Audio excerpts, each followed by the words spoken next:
السلام علیکم۔ ہم نے آپ کو ایک سٹیٹمنٹ ابھی سنوایا جو اقوام متحدہ کے سیکرٹری جنرل کا کرتارپور کراسنگ پہ گئے، کرتارپور بارڈر کے اوپر، اور اگر میں اسے مختصر لفظوں میں کہوں تو اسے انہوں نے symbol of peace and symbol of harmony کا نام دیا، اور بہت ہی خوبصورت الفاظ میں اس جگہ کا بیانیہ ایسا دیا ہے کہ جو ٹرولی جس سینس میں پاکستان نے وہ راستہ کھولا تھا سکھ کمیونٹی کے لیے، اس جیسچر کو اسٹرانگلی اپریشیٹ کیا، بہت اچھے لفظوں میں کہا ہے کہ یہ سمبل آف پیس ہے، یہاں پر سکھ ہیں، یہاں پر مسلمان ہیں، یہاں پر عیسائی ہیں، اور سب آپس میں ہم آہنگی کے ساتھ اکٹھے ہیں، اور ہو سکتا ہے کہ اندر ہندو کمیونٹی کے بھی لوگوں یہ کہا انہوں نے، اور سارے ایک اچھے طریقے سے بیٹھے ہوئے ہیں آپس میں، اور اپنی اپنی جس نے جو کام کرنا ہے وہ کر رہے ہیں۔ بہت اچھا وزٹ ہے، اور پاکستان کی نیک نامی سے میں بھی اضافہ ہوا، اور اس کوریڈور کو کھولنے سے بھی پاکستان نے جو ایک میسج آف پیس دیا تھا، میسج آف ہارمنی جو دیا تھا، اس کو اقوام عالم نے آج اس کو ریکگنائز کر لیا۔ گو کہ انڈیا کی طرف سے انتہا پسندی کے اوپر جو ایک مائل حکومت ہے وہ اپنی وہی پالیسیز روا رکھے ہوئے ہیں، اس میں کوئی فرق نہیں آیا، نہ اس کے برتاؤ میں، نہ اس کے رویے میں۔ مسلم کمیونٹی کے ساتھ وہ سٹیزن شپ امینڈمنٹ ایکٹ کے نام کے اوپر جو کچھ ظلم کر رہے ہیں کشمیر کے علاوہ بھی پورے انڈیا میں، وہ بھی اب دنیا کے سامنے ہے، اور شاید اس چیز کو اجاگر کرنے کے لیے ہمیں اور زیادہ بلند آواز سے دنیا کے سامنے یہ مسئلہ رکھنا چاہیے۔ اگر مسلم دنیا سے وہ آوازیں ویسے ہی آنی شروع ہو جائیں جیسے ابھی طیب اردوان نے اس مسئلے کو مسئلہ کشمیر کے حوالے سے اجاگر کیا، اگر سعودی عرب اور UAE سے بھی ایسی آوازیں آئیں تو شاید انڈیا کے اوپر دباؤ بڑھانے میں مسلم دنیا کی آوازیں بہت مددگار ثابت ہو سکتی ہیں، لیکن اکنامک انٹرسٹ اتنے زیادہ ہیں کہ وہ اس چیز میں آڑے آ جاتے ہیں کہ وہاں مسلمانوں کے ساتھ کیا ہو رہا ہے، کشمیر کے مسلمانوں کے ساتھ کیا ہو رہا ہے، دنیا اس کو نظر انداز کر کے آگے بڑھ جاتی ہے۔ آج جو دو مین ٹاپکس ہیں ہمارے لیے ڈسکشن کے لیے، ایک تو کراچی کے اندر کماڑی کا واقعہ ہے جہاں گیس ان نون گیس ابھی تک، اور یہ سرپرائزنگ یہ ہے کہ آج کے دور میں جو ایٹامک سپر پاورز ہیں دنیا کی چند ایک، اس میں سے ایک پاکستان ہے۔ آج ہی کے دن ہم نے ایک ایسے میزائل کا تجربہ کیا ہے جس کو ہم جہاز سے بھی فائر کر سکتے ہیں، بحری جہاز سے بھی فائر کر سکتے ہیں، اور وہاں پر 10-11 ہلاکتیں ہو جائیں، اور ہم ابھی تک بتا نہیں پا رہے کہ یہ سویا بین جو جہاز نظر انداز ہے اس کی گیس لیکیج ہے، کماڑی کے اندر وہاں ریلوے کے گودام ہیں، وہاں پر مختلف قسم کے کنٹینرز کھڑے ہوئے ہیں، اس کی لیکیج ہے، وہاں پر کوئی اور گو ڈاؤن ہے جس کے اندر یہ جو چینی کے اندر استعمال ہوتی ہیں نا چیزیں، یہ جو شوگر بنتی ہے، جو اس کی جو را شوگر سے چیزیں نکلتی ہیں، بائی پروڈکٹس ہیں اس کے بھی گو ڈاؤنز وہاں پر موجود ہیں، وہاں کوئی نائٹریٹ وغیرہ کا بھی اخراج ہو سکتا ہے، یا وہ چیزیں وہاں سے لیکیج ہوئی ہے۔ اتنے لوگ مر گئے ہیں، 200-250 لوگ جو ہیں وہ ہسپتالوں میں ہیں، یا ان کو ابتدائی طبی امداد دی گئی ہے، اور ابھی تک یا ہم کنفیوژن کا شکار ہیں یا فنگر پوائنٹنگ کر رہے ہیں۔ سندھ حکومت ایک طرف کر رہی ہے علی زیدی کی طرف، علی زیدی دیکھ رہے ہوں گے سندھ حکومت کی طرف، وہ دیکھ رہے ہوں گے نیوی کی طرف، اور وہ کوئی دیکھ رہا ہوگا ریلوے کی طرف۔ اور بھائی پاکستان کے لوگ ہیں، اکٹھے ہو، آگے آؤ، وجہ ڈھونڈو، اور اس وجہ کا جو بھی حل ہے ممکنہ اس حل کی طرف جاؤ۔ یہ ایک المناک صورتحال ہے پاکستان میں کہ کوئی بھی واقعہ ہو جائے، جیسے ٹرین حادثہ ہوا جس کی سپریم کورٹ رپورٹ سن رہی ہے، اس ٹرین حادثے کے بعد وزیر ریلوے نے فوراً کہہ دیا یہ تو جماعت اسلامی والے سلنڈر لے کر آئے تھے، اور اس وجہ سے وہ تبلیغی جماعت والے، اس وجہ سے حادثہ ہوا، لوگ اسی لیے زندہ جل گئے، جو بعد میں پتہ چلا کہ وہاں پر ایک میک شفٹ کچن بنایا گیا تھا، شارٹ سرکٹنگ ہوئی، اس سے آگ لگی، اس سے لوگوں کی جانیں گئیں، اس سے لوگ زندہ جل گئے۔ لیکن وہ ذمہ داری ہمارے ہاں قبول کرنے کا، اس پہ شرمسار ہونے کا، اور اپنے لوگوں کی جب جانیں چلی جائیں اس غفلت کی بنا کے اوپر سزا دینے کا عمل شروع نہیں ہو پایا، اسی کا شاخسانہ یہ آج ہم کماڑی میں بھی دیکھ رہے ہیں۔ دوسری جو خبر ہے وہ مارچ کے حوالے سے ہے۔ پاکستان میں کوئی نہ کوئی ایسا سین چلتا رہتا ہے جس سے پولیٹیکل انسٹیبلٹی جو ہے ہمارے سامنے آتی رہتی ہے، کبھی ایک دھرنا، کبھی دوسرا دھرنا۔ بعض دھرنے تو ہوتے ہیں کہ ایک پولیٹیکل پروسیس کا حصہ ہوتے ہیں، کہ الیکشن ہوئے، ایک جماعت نے الیکشن کو ماننے سے انکار کر دیا، اس نے کہا یہ الیکشن ٹھیک نہیں ہے، اور اس کی ماضی میں مثالیں موجود ہیں۔ APDM بنی، APDM نے کہا کہ ہم انتخابی عمل کا بائیکاٹ کریں گے، پھر محترمہ نے کہا کہ نہیں ہم نے انتخابی عمل کا حصہ بننا ہے، نواز شریف صاحب نے پہلے بائیکاٹ کیا، بعد میں وہ اس کا حصہ بن گئے، عمران خان بائیکاٹ کے اوپر بدستور برقرار رہے۔ 2013 کا الیکشن ہوا، عمران خان نے 4 سیٹوں کا مطالبہ کیا کہ اس کا کھولا جائے، نہیں تو ہم پروٹیسٹ کریں گے، 4 سیٹیں نہیں کھلیں، وہ پروٹیسٹ دے کے بیٹھے رہے۔ یہ موجودہ جو انتخابی عمل تھا اس کے نتائج کو کسی جماعت نے یکسر مسترد نہیں کیا، بلکہ پارلیمان کا حصہ بن کے سب نے حلف اٹھا لیا۔ اس کے بعد مولانا فضل الرحمان نے دھرنا دیا، انہوں نے کہا یہ ناجائز حکومت ہے، نئے انتخابات کرائے جائیں۔ اب صورتحال یہ ہے کہ مارچ کے مہینے کی ڈیٹس کو JUIF اور PMLN اور پیپلز پارٹی جو ماضی میں کہہ رہے تھے کہ ہم دھرنے کا حصہ بنیں گے، سپورٹ کریں گے اور بیک آؤٹ کر گئے تھے، اس دفعہ کہہ رہے ہیں کہ وہ بھی حصہ بننے جا رہے ہیں۔ کیا کوئی ایسی ہڈن انڈرسٹینڈنگ ہے، ایسی موو ہے زیر زمین جو ہمارے سامنے نہیں ہے، جس میں یہ جماعتیں ایزیوم کر رہی ہیں کہ مارچ میں PTI کی حکومت کے اوپر دباؤ ڈال کے اس کو گرانے کے لیے بڑا گڈ ٹائم ہے، یا پنجاب کو ان سے چھیننے کے لیے بڑا اچھا ٹائم ہے؟ کیونکہ میرا ابھی بھی خیال یہ ہے کہ زیادہ فوکس یہ لوگ پنجاب کے اوپر کر رہے ہیں۔ تو یہ اوورآل لب لباب ہے آج کے پروگرام کا، اور ہمارے ساتھ جو شرکا ہیں پروگرام میں، زرتاج گل صاحب ہیں ہمارے ساتھ اسلام آباد اسٹوڈیوز میں۔ زرتاج آپ کو خوش آمدید کہتا ہوں۔ لاہور میں ہمارے ساتھ ہیں ڈاکٹر مصدق ملک صاحب PMLN سے، اور حافظ حمداللہ صاحب JUIF کوٹا سے ہمارے ساتھ ہیں۔ سب کو خوش آمدید کہتا ہوں جی پروگرام میں۔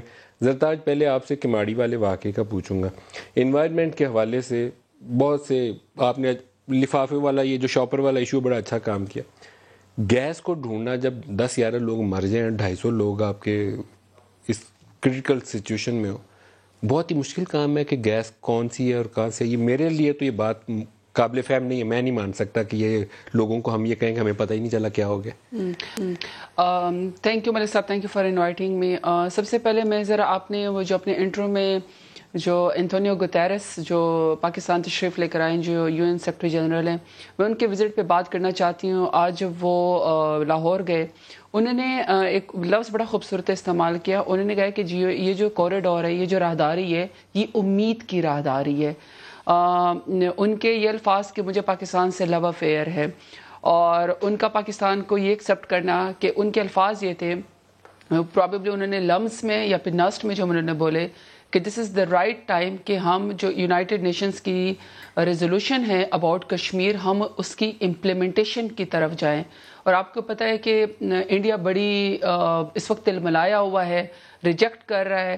فرسٹ ٹائم میں سمجھتے ہوں بہت عرصے سے ہماری جو ایک ڈو مور کی کہانی تھی، اس کے بعد پاکستان کی ایکسیپٹنس پاکستان کی انٹرنیشنلی، اور یہ بھی انشاءاللہ یقین امید ہے کہ پاکستان گرے لسٹ میں سے نکل آئے گا، FATF میں سے، اور انشاءاللہ بلیک لسٹ نہیں ہوگا۔ بہت زیادہ امید ہے پاکستان کے امیج اور طیب اردوان کا آنا۔ یہ میں سمجھتی ہوں کہ میں تو فرسٹ ٹائم الیکٹ ہوئی اور میں first time UN secretary general سے ملی ہوں۔ ہم لوگوں نے بھی ان کی میزبانی کا شرف حاصل کیا۔ انہوں نے ہمارے بھی جو کلائمیٹ جو ہمارے انیشیٹیوز ہیں، چاہے وہ پلاسٹک بیگز کا بین ہو، وہ تو انہوں نے اپنی سپیچ میں بھی اظہار کیا میری سپیچ کے بعد کہ بڑا اچھا ہمارا انیشیٹیو ہے۔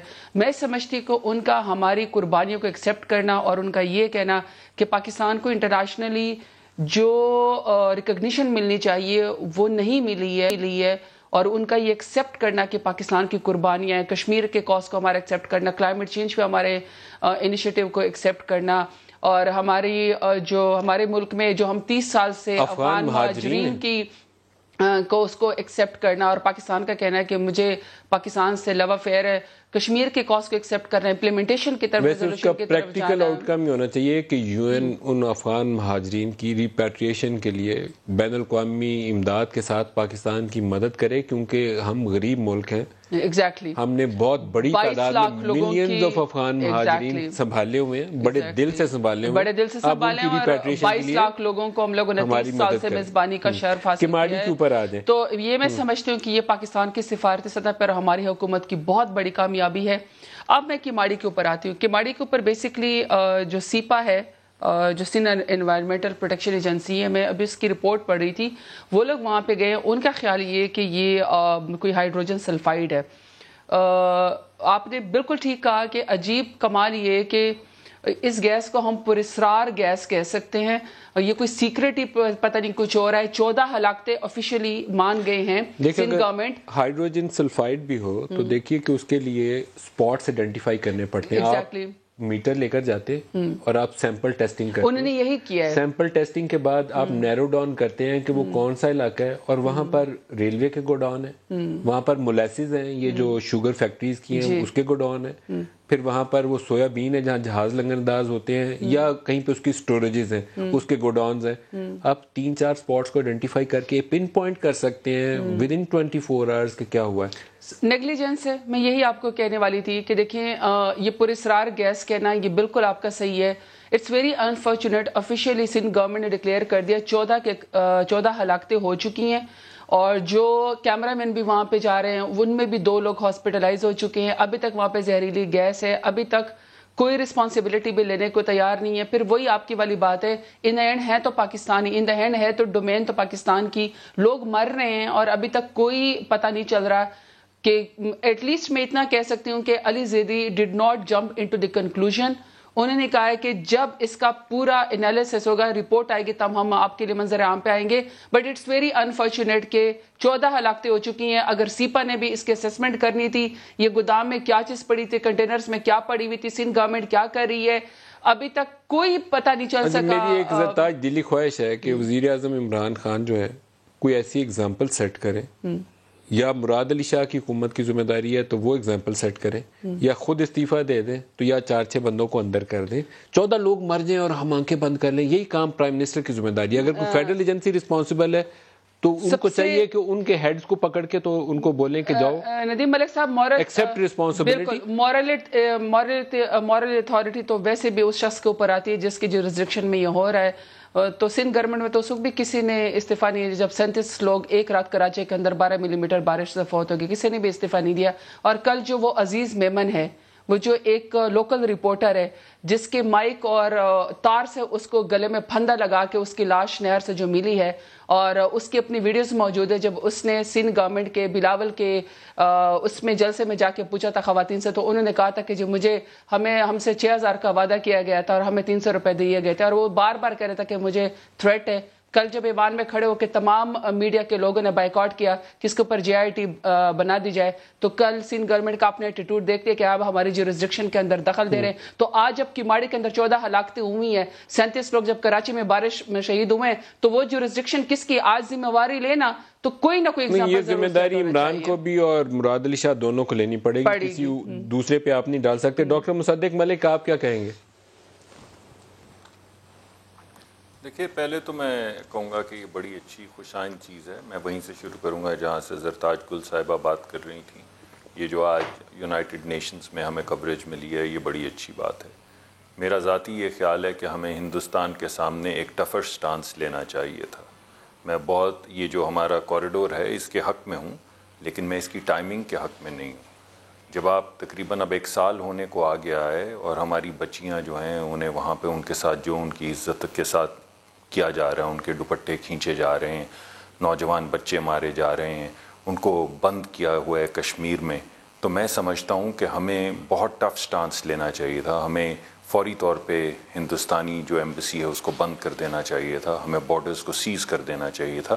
اور اگر یہ ہم راہداری کھولنا بھی چاہتے ہیں, اور جو ایک اچھا فعل ہے, ایک انسانی ہمدردی کا فعل ہے, ریلیجس فریڈم کا فعل ہے, تو میں سمجھتا ہوں اس کا ٹائمنگ ہمیں ٹھیک کرنی چاہیے تھی, اور ہمیں اپنے بچیوں کا بھی پہلے خیال کرنا چاہیے تھا. یہ تو ہو گئی بات کوریڈور کی.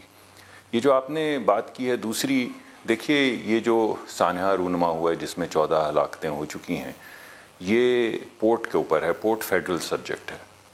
اس کے علاوہ اگر آپ ریل سمجھ رہے ہیں کہ ریلوے سے اس کا تعلق ہے, تو ریل جو ہے وہ فیڈرل سبجیکٹ ہے. ہاں, اگر ہسپتال کے اندر کوئی سہولت مہیا نہیں تھی یا ایمبولینسز وقت پہ نہیں پہنچی اور ان بچوں کو, بچیوں کو, لوگوں کو جنہیں بچایا جا سکتا تھا انہیں نہیں بچایا گیا, تو وہ ذمہ داری سندھ حکومت کو لینی ہوگی. لیکن جہاں تک گیس کا تعلق ہے, وہ تو پورٹ اور ریلوے دونوں فیڈرل سبجیکٹ ہیں. کمیونیکیشنز جو ہیں وہ بھی فیڈرل سبجیکٹ ہے.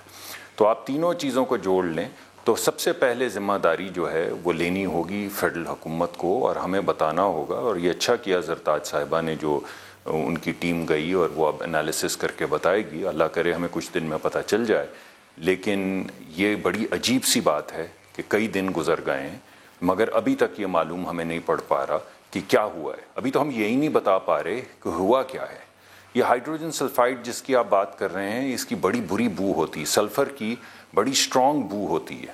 تو یہ ایسا نہیں ہے کہ یہ ایک ایسی سوئی ہماری جو گیس آتی ہے کہ ہمیں پتہ ہی نہ چلے, کیونکہ نہ اس کی نہ کوئی خوشبو ہے, نہ بدبو ہے, نہ اس کا کوئی رنگ ہے. تو ایسی بات نہیں ہے. سلفر کا رنگ ہوتا ہے, اس گیس کا رنگ ہوتا ہے, اس کی بڑی شدید بدبو ہوتی ہے.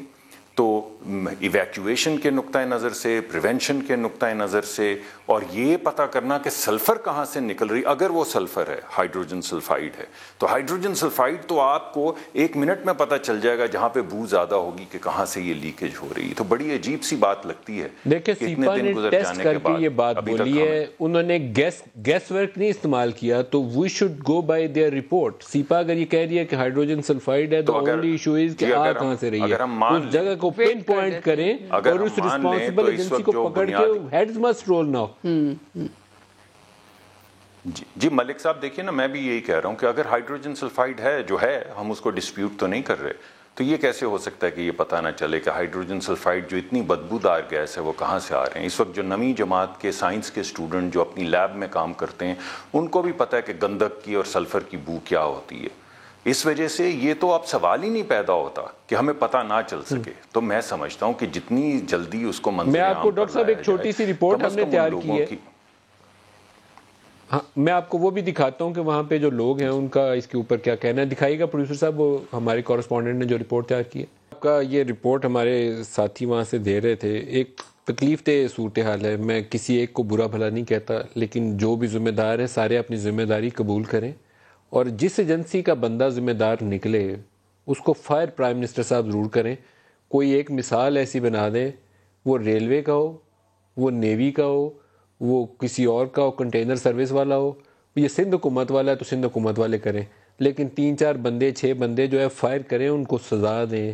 اپنے لوگ ہیں جن کے ساتھ یہ ظلم ہوا ہے. ایک بریک لے لیں, بریک سے واپس آتے ہیں تو پاکستان کی پولیٹیکل سچویشن اس پہ بھی بات کریں گے.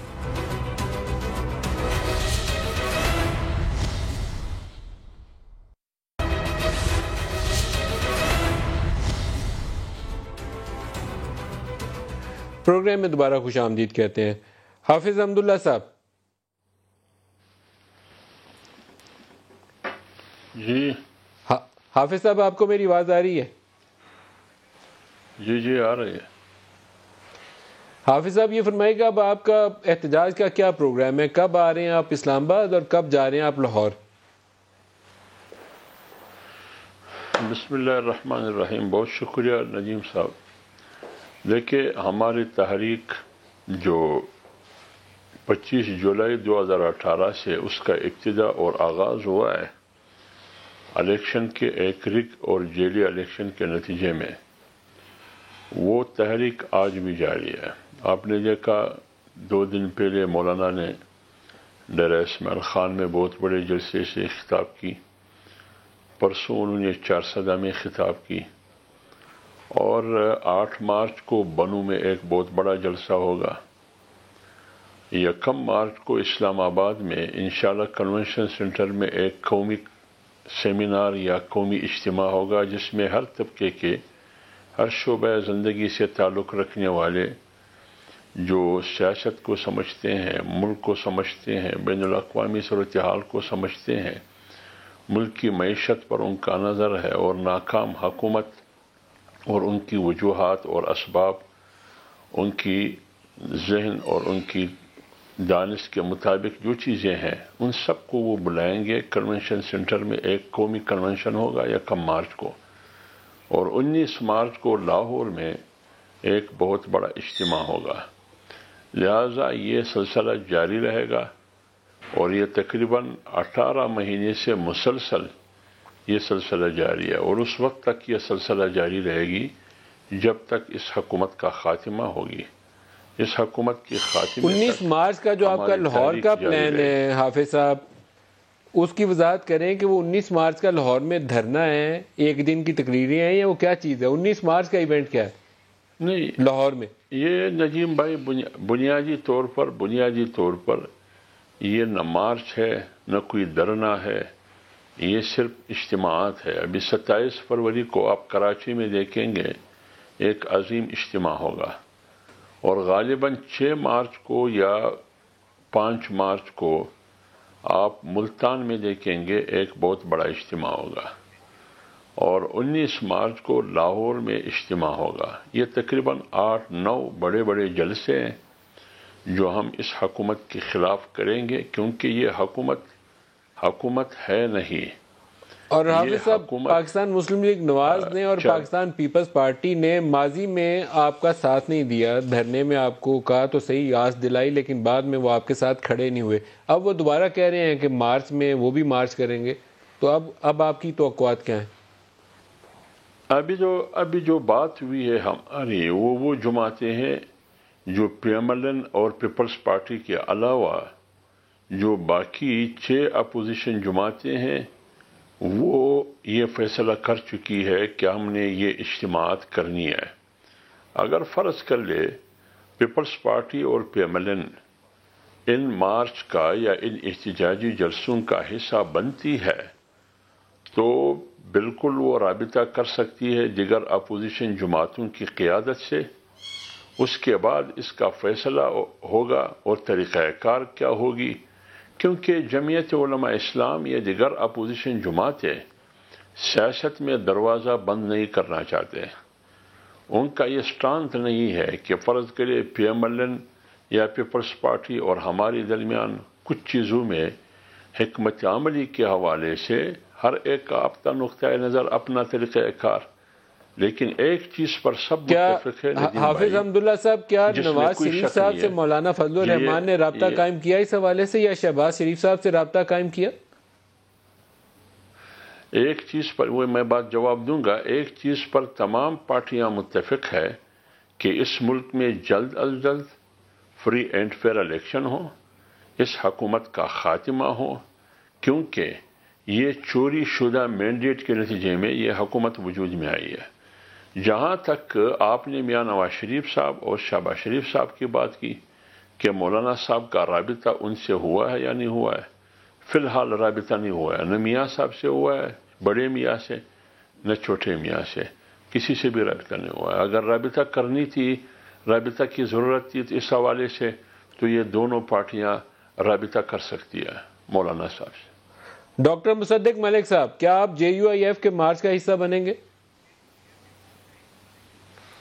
دیکھیے، ایک بات تو بڑی واضح ہے کہ اس وقت جو مہنگائی کا بوجھ لوگوں پہ ڈالا گیا ہے وہ سہار نہیں سکتے اسے۔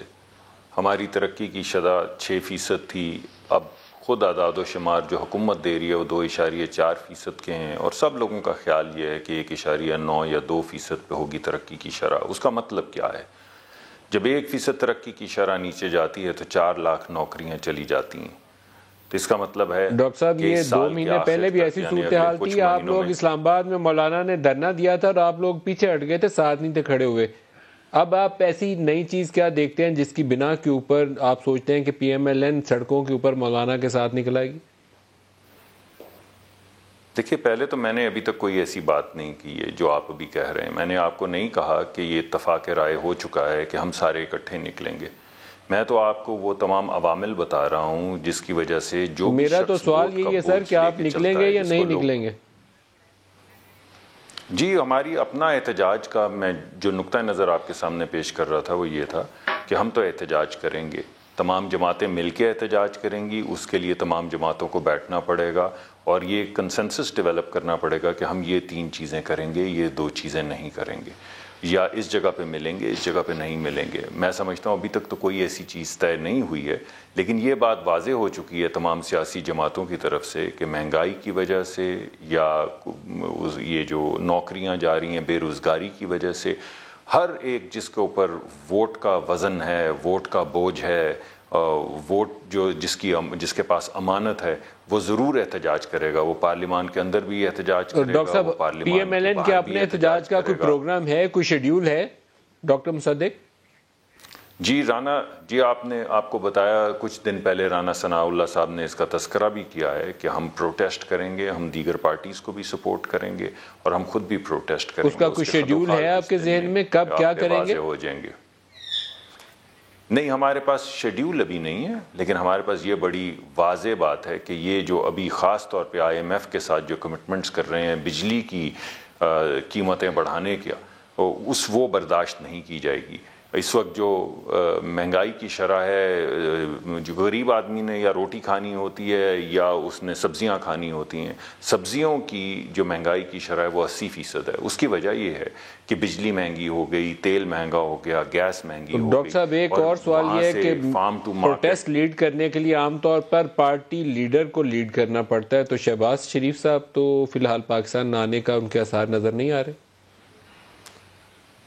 دیکھیے، شہباز شریف صاحب، آپ کو معلوم ہے کہ نواز شریف صاحب کی جو سرجری ہے، ان کا 2 مرتبہ وہ bypass open heart surgery ہو چکی ہے، 5 یا 7 سٹینٹس ڈل چکے ہیں، تو بڑی ڈیلیکیٹ سرجری ان کی ہونے والی ہے. وہ ان کی خواہش ہے کہ ان کی بیٹی جو ہیں وہ ان کے ساتھ موجود ہوں جب یہ سرجری ہو، اور ان کے بھائی وہاں موجود ہیں. یہ سرجری جو ڈیلے ہو رہی ہے اس کی وجہ سے شہباز صاحب نہیں آ پا رہے، مگر جیسے ہی سرجری فائنلائز ہو جائے گی اور اللہ ان کو صحت یاب کرے تو فوری طور پہ شہباز صاحب واپس تشریف لے آئیں گے.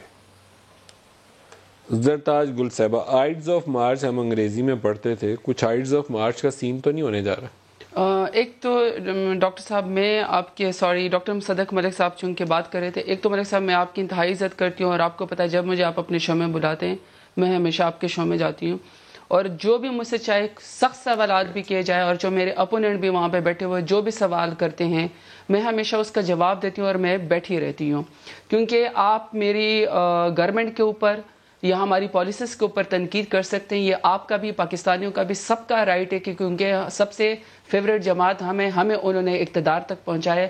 پرائم منسٹر عمران خان کو انہوں نے پرائم منسٹر بنایا ہے. میں جو پوائنٹ آپ کو یہ کہنا چاہتی ہوں، سٹنگ گورنمنٹ جو ہے سب سے زیادہ ووٹ لے کر آتی ہے، اور عام طور پر سب سے زیادہ تنقید اس پہ اس لیے ہم کرتے ہیں کہ لوگ توقع کرتے ہیں کہ وہ ڈیلیور کرے، ان کی زندگیوں میں آسانی پیدا کرے، اور کنسٹرکٹیو کرٹیسزم سے ہی بہتری آتی ہے. جی، اب جب میں آپ کے پروگرام میں آ رہی تھی، مجھے آپ کے پروگرام میں بتایا گیا تھا کہ آپ کے پروگرام میں ڈاکٹر مصدق ملک آئیں گے. ڈاکٹر مصدق ملک کی میں بہت عزت کرتی ہوں، as a political worker, senator بھی ہیں. یہ جو بھی بات کریں گے میں ان کی ہر بات کو جواب دوں گی. میں صرف آپ کو پوائنٹ یہ کہنا چاہتی ہوں کہ چاہے مریم نواز ہے، چاہے زرتاج گل ہے، چاہے فاطمہ جناح تھیں، چاہے بےنظیر بھٹو تھی، جو بھی مائیں بہنیں بیٹیاں یہاں پہ ووٹ لے کر آتی ہیں، پولیٹیکلی اپنی سٹرگل کرتی ہیں، اپنا گھر بار چھوڑ کے آتی ہیں اور اپنی رائے کا اظہار کرتی ہیں، لیڈر بنتی ہیں، پبلک لوگ ان کی عزت کرتے ہیں. میں اپنے علاقے ڈیرہ غازی خان میں 1000 مردوں کے بیچ میں بیٹھ کے فاتحہ خوانی پڑھتی ہوں. میں نے تمام سٹیٹس کو توڑا ہے. لوگ مجھے دھی رانی کہتے ہیں، ڈیرہ غازی خان کے لوگ مجھے چادر پہناتے ہیں. میں قبائلیوں کی بیٹی ہوں، لیکن ڈیرہ غازی خان کے لوگوں نے مجھے ووٹ دیا. میں ابھی تک اس بات کا مقصد نہیں سمجھا. میں آپ کو ایک بات یہ صرف بتا رہی ہوں، مجھے ابھی پتا چلا ہے کہ آپ نے اپنے پروگرام میں حافظ حمداللہ صاحب کا نام لیا ہے. میں ان کا نام ابھی بھی حافظ حمداللہ لے رہی ہوں. ان کے جو جمعیت العلماء فے ہیں، مولانا فضل رحمان صاحب اور مولانا اسد اللہ صاحب، جو کہ اسمبلی کا حصہ بھی ہے، مولانا اسد اللہ صاحب، ان کو اپنی جماعت کا نوٹس لینا چاہیے، کیونکہ اللہ کرے وہ ہاتھ ٹوٹ جائیں جو کسی ماں بہن کی طرف اٹھے. اللہ کرے وہ زبانیں کٹ جائیں جو کسی بہن کے اوپر یا کسی کی بیٹی کے اوپر بہتان لگائیں. اللہ کرے وہ آنکھیں نکل جائیں جو کسی بیٹی کی طرف غلط نظروں سے دیکھیں. حافظ حمداللہ صاحب نے میرے ابھی 31 سال کے دیور تیمور خان کی ڈیتھ ہوئی تھی. میں ڈیرہ غازی خان میں تھی. میرے پیچھے انہوں نے پشتو زبان میں اتنی غلیظ باتیں کی ہیں. کیوں؟ مجھے نہیں پتا. کیا بولا انہوں نے اتنی چیپ باتیں کی ہیں میرے کردار کے بارے میں، میرے بارے میں. میرے پاس، میں آپ کو وہ ویڈیو بھیجوں گی، میں اس کی ٹرانسلیشن پڑھ نہیں سکتی کیونکہ میرا دماغ معاف ہونے لگتا ہے، مجھے ہارٹ اٹیک ہونے لگتا ہے. میں صرف آپ کی پروگرام میں یہاں پہ آپ کو پروٹیسٹ رجسٹرڈ کروا رہی ہوں. میں آپ کو بھی کہہ رہی ہوں، میں سوسائٹی کو بھی کہہ رہی ہوں کہ دیکھیں زرتاج گل اتنی بہادر ہے کہ یہاں پہ بیٹھی ہوئی ہے. اور میں ابھی، اگر آپ اس کو پروگرام سے حافظ حمداللہ کو ایسے لوگوں کا سوشل بائیکاٹ کرنا چاہیے جن کی بیٹیوں کو دیکھیں، بہنوں کو دیکھیں منہ سے رالے ٹپکتی ہیں. اس شخص نے میرے بارے میں اتنی غلط باتیں کی ہیں، اس شخص کو تمام میڈیا والوں کو اس کا بائیکاٹ کرنا چاہیے. یہ انا للہ و انا الیہ راجعون ہے. یہ اپنے ساتھ مولانا لکھواتے ہیں, یہ حافظ لکھواتے ہیں, اور یہ بہن اور بیٹیوں کے اوپر بہتان لگاتے ہیں. اس شخص نے باقاعدہ میرے بارے میں ویڈیو وائرل کی ہے, اور میں آپ سے پروٹیسٹ کر رہی ہوں, اگر آپ اس شخص کو یہاں سے, یہ سوشل امبیرسمنٹ ہے, یہ علماء کرام کو, ایسے لوگوں کو جو بدنام کرتے ہیں, بے عزت کرتے ہیں, ایسے لوگوں کو پر فتوے لگانے چاہیے, ایسے لوگوں کا سوشل بائیکاٹ کرنا چاہیے. اور مولوی اسد اللہ کو اور مولانا فضل الرحمان کو, ایسے شخص کو, لوگوں کو اپنے جو ان کے جماعت میں جو بہنیں بیٹیوں کے کردار کے اوپر ہاتھ لگاتے ہیں, اور جو میں آپ کو وہ الفاظ نہیں کہہ سکتی ہوں جو اس شخص نے میرے بارے میں بولے ہیں. میں آپ کے پروگرام کے, یا تو آپ اس شخص کو, میں ایک چیز یا تو آپ اس شخص کو یہاں سے بائیکاٹ کر کے بھیجیں, یا میں آپ کا پروگرام اٹھ کے میں چھوڑ کے چلے جاؤں گی اگر یہ شخص یہاں پہ بیٹھا ہے. آپ مجھے صرف ایک جواب کرنے دیں, میں اس کی تھوڑا میں آپ کی طرف بھی آتا ہوں. جی میں آپ کی طرف بھی آتا ہوں, مجھے 1 منٹ دیں. اگر تو انہوں نے ایسا کچھ آپ کے متعلق کہا ہے تو ان سے پہلے تو میں آپ سے معافی چاہتا ہوں کہ کسی بھی پاکستانی بیٹی کے ساتھ کوئی شخص بھی ایسا بولے تو وہ قابل مذمت ہے. میں اس کی مذمت کرتا ہوں, چاہے وہ حافظ حمداللہ ہو, مولانا ہو, کوئی اور بڑے سے بڑا لیڈر ہو. اگر کسی کی بیٹی بہن کے اوپر یہ کوئی انگلی اٹھاتا ہے آپ ان کی یا کسی کے اوپر بہتان لگاتا ہے تو وہ قابل مذمت ہے, قابل شرم ہے. ایسے شخص کی عزت نہیں ہے جو کسی کی بیٹی اور بہو کے اوپر, ماں کے اوپر, بہن کے اوپر, بیٹی کے اوپر بہتان تراشی کرے یا انگلی اٹھائے. یہ تو میں مذمت کرتا ہوں اور مجھے اس کے اوپر دکھ ہے. لیکن جس شخص کو آپ نے نام لے کے الزام لگایا, اس کا جواب سننا دینا وہ اس کا رائٹ ہے, وہ کرے. لیکن میں جب اتنا شخص جو کسی کا نام لے کے انٹرویو دے کے کسی کی بہو بیٹی کے بارے میں آپ کو پہلے بتا چکی ہوں ملک صاحب کہ میں یہاں پہ سیاست میں کسی کی خوبصورتی کے لیے یا جھنڈے گاڑنے کے لیے یا پیسے کمانے کے لیے یا شہرت کے لیے نہیں آئی ہوں. میرا جوان بھائی جنگ کے اندر شہید ہوا ہے. میرا بھائی, ہم لوگوں نے, میں نے اپنے جوان بھائی کی لاش اٹھائی ہوئی جو بم بلاسٹ میں شہید ہوا تھا.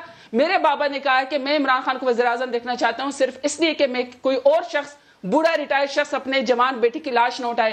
اس شخص نے جو میرے بارے میں, اس کی نظر سے, اس کی زبان سے صرف زرتاج گلی نہیں, کوئی بھی اس کی اسے محفوظ نہیں ہے.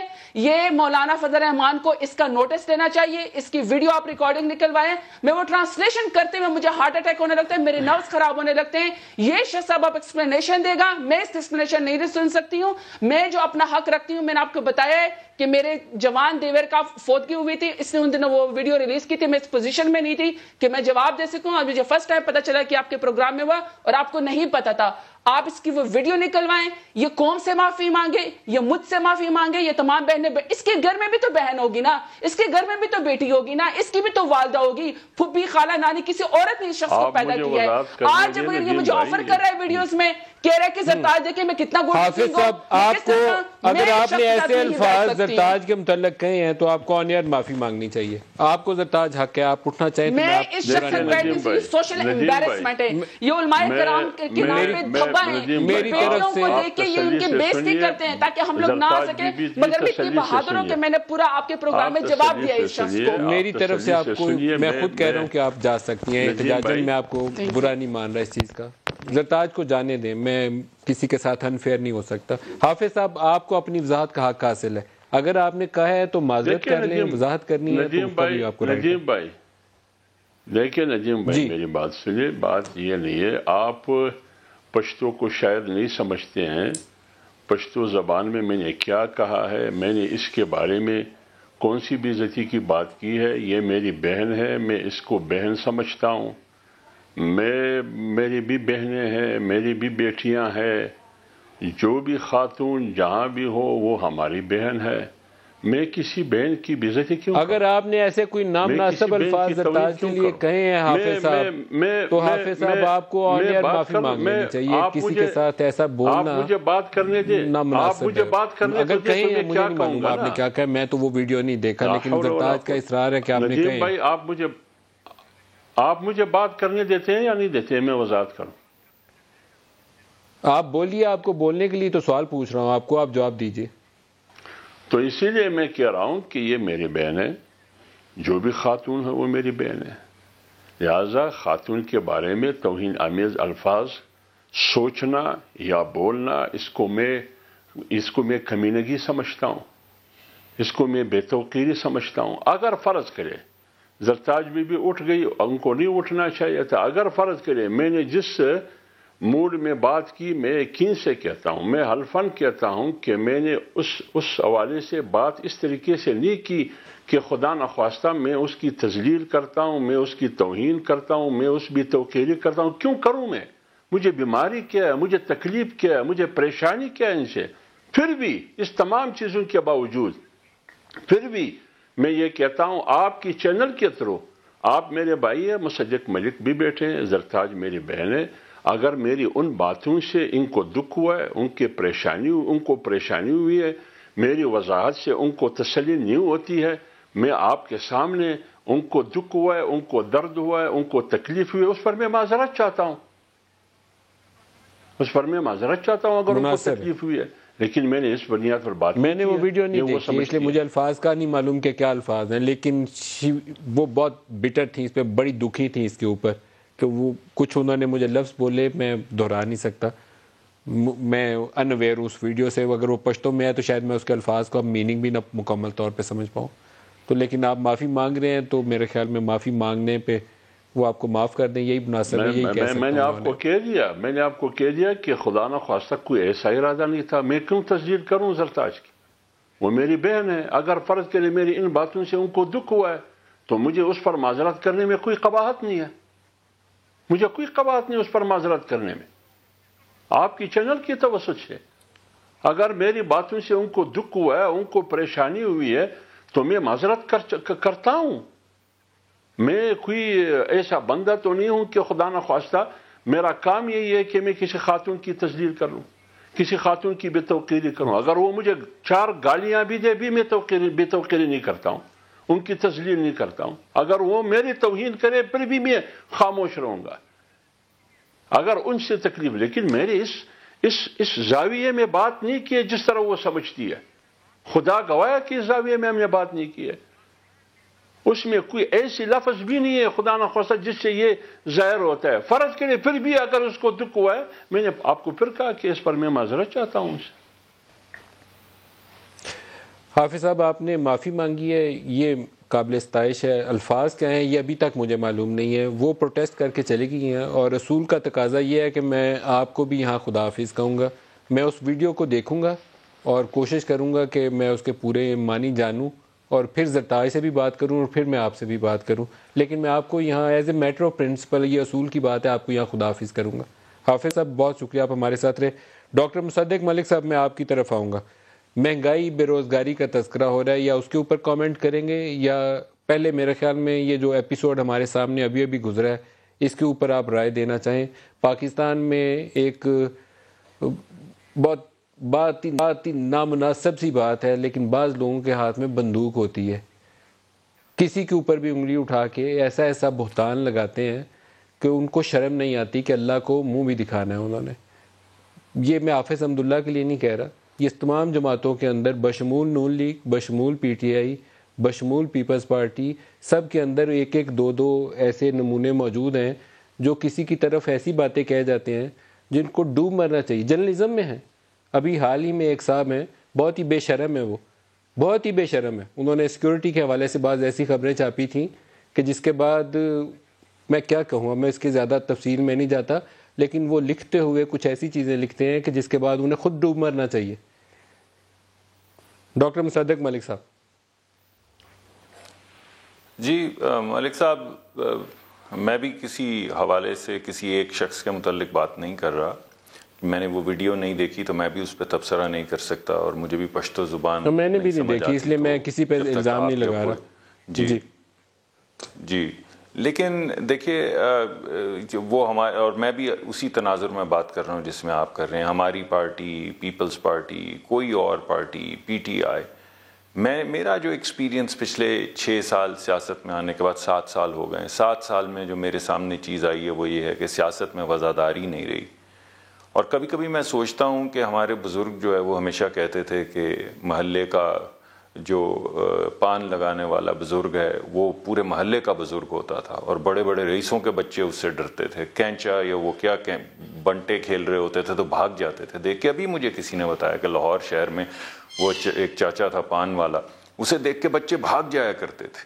تو کیا ہوا اس وفاداری کو؟ ہمارے یہ خیبر پختونخوا کے اندر پختون ولی ایک کوڈ آف ایتھکس، ایک ایتھک ہوا کرتا تھا. تو کیا ہوا اس تمام تہذیب کا؟ کیا وہ واقعی تھی؟ مجھے تو اب ایسا لگتا ہے کہ شاید وہ خواب ہے.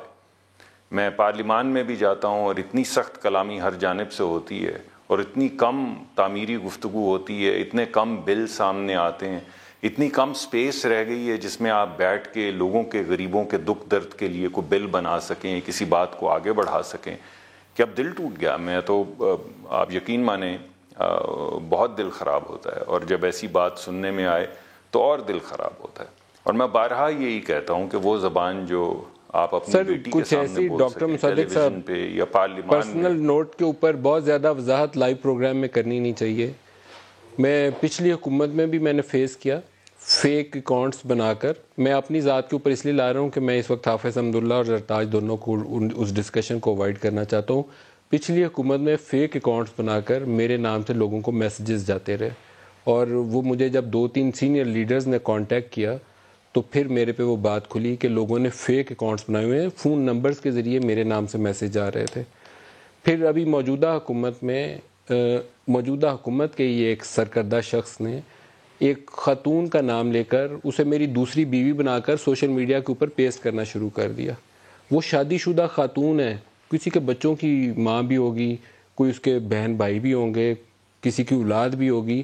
کوئی شرم حیا نہیں آئی. ہو سکتا ہے اس کے باپ کے ساتھ کسی وقت اس نے کام بھی کیا ہو، لیکن شرم حیا کوئی نام کی چیز ایگزسٹ نہیں کرتی. ابھی اس سے بھی تازہ ترین واقعہ یہ ہے کہ ایک صاحب جو کسی اخبار سے منسلک رہے تھے اور ایک لیکس کی وجہ سے بڑے مشہور ہوئے تھے، انہیں کوئی چیز ناگوار گزری تو اس کے اوپر انہوں نے ایسا کچھ لکھ ڈالا کہ اس کے اوپر میں کہتا ہوں انہیں خود ہی شرم سے ڈوب مرنا چاہیے. بہتان کی انتہا کی انہوں نے. اس سے آگے چلتے ہیں، ایک پرائیویٹ چینل کے اوپر ایک پروگرام ریکارڈ ہو رہا تھا. یہ تازہ ترین انسیڈنٹ ہے کہ پاکستان میں آج کل ہو کیا رہا ہے. میں کسی کو بیپر عام طور پر نہیں دیتا. میرے چینل کی پالیسی ہے میں نہ کسی چینل کے اور کے پروگرام میں جاتا ہوں، نہ کسی کو بیپر کسی اور چینل کے لیے جاتا ہوں. انہوں نے بیپر ریکارڈ کیا میرے نمبر پہ ڈائل کر کے، اور ندیم ملک آگے سے، پتہ نہیں کون سا ندیم ملک ہے، اس نے آگے سے بیپر بھی ریکارڈ کر دیا. وہاں سے وہ جو مہمان تھے اور جو پروڈیوسر ہے انہوں نے ریکارڈ کر رہے تھے پروگرام. انہوں نے بعد میں کہا یہ آواز اس کی نہیں ہے. انہوں نے ویریفائی کرنے کے لیے میرے سے رابطہ کام کرتے رہے، سارا دن نہیں رابطہ ہوا. شام کو ان کا نمبر میرے سے ملا تو میں نے کہا میری تو آپ سے بات ہی نہیں ہوئی. تو وہ بیپر پھر انہوں نے کاٹا اس پروگرام سے. کسی نے خود کو پریٹینڈ کیا، میرے ہی نمبر پہ کال ملتی رہی اور وہ بیپر ریکارڈ ہو گیا. یہ پاکستان ہے آج کا. تو ڈاکٹر صاحب یہ ظلم ہے. ہم لوگ شہری ہیں، ہمارا حق ہے. کسی کو وہ بندوق کسی کے ہاتھ میں تھمائی نہیں گئی، اس شخص کے ہاتھ میں بھی تھمائی نہیں گئی جس نے میرے اوپر اتنا بڑا بہتان لگایا. اس کو شرم آنی چاہیے. اس کو میں نام نہیں لے رہا، اس قابل نہیں سمجھتا کہ اس کا نام لوں لائیو پروگرام میں.